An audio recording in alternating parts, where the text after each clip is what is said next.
Nuovo straordinario miracolo eucaristico in Irlanda. Salve a tutti carissimi, oggi voglio parlarvi di uno straordinario miracolo eucaristico che è avvenuto in Irlanda. Ci troviamo nella diocesi di Raphoe.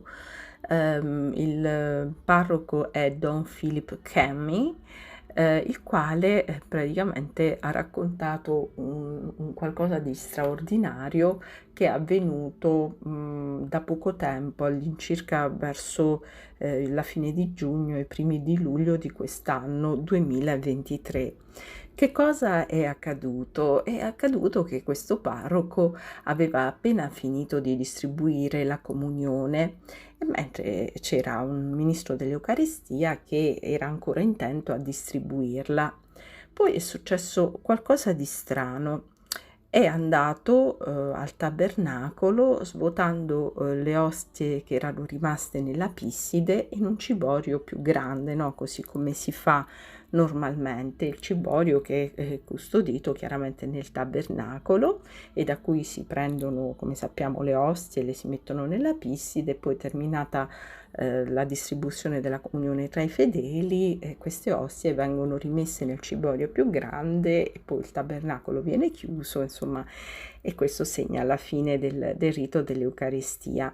Però mentre stava rimettendo il ciborio nel tabernacolo, dopo aver svuotato la pisside più piccola, insomma un po' di tutte le ostie, ha sentito come una specie di lampo, come se qualcosa gli fosse caduto davanti alla faccia. Quindi si è inginocchiato, ha chiuso il tabernacolo e ha preso il ciborio vuoto, quello con cui aveva appena distribuito le ostie e che aveva appena svuotato nel ciborio più grande.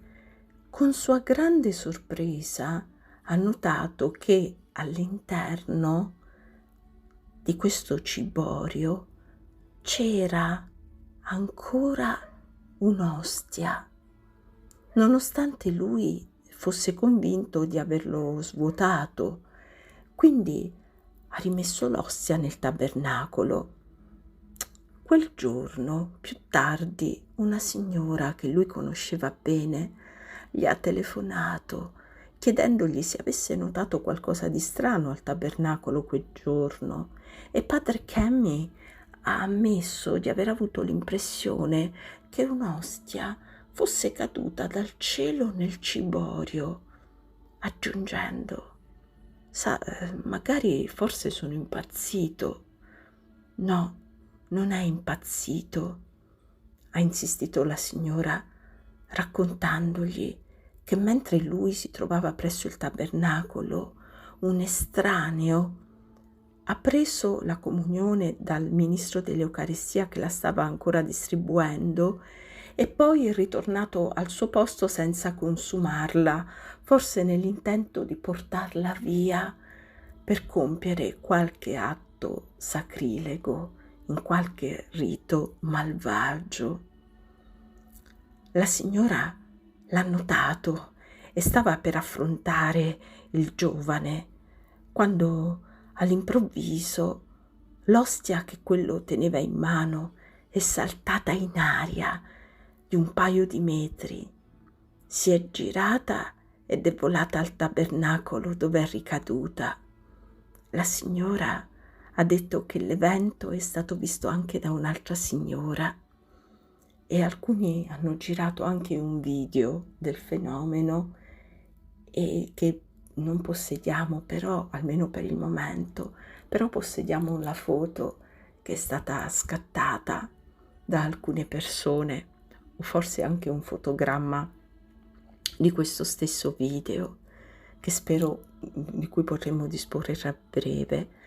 Adesso vi mostro la foto dell'ostia sospesa in aria poco prima di dirigersi verso il tabernacolo dove sarebbe ricaduta nel piccolo ciborio nella pisside vuota tenuta da padre Cammy. Bene, vi ringrazio per avermi seguito in questo mio racconto e vi auguro una santa visione di questa immagine straordinaria che mostra l'ostia sospesa in aria poco prima di tornare nel tabernacolo. Quello è il suo posto, quando non è tra le mani di persone degne di riceverla. E vi auguro che questa immagine possa emozionare me come ha emozionato voi. A presto carissimi, santa giornata e santa meditazione.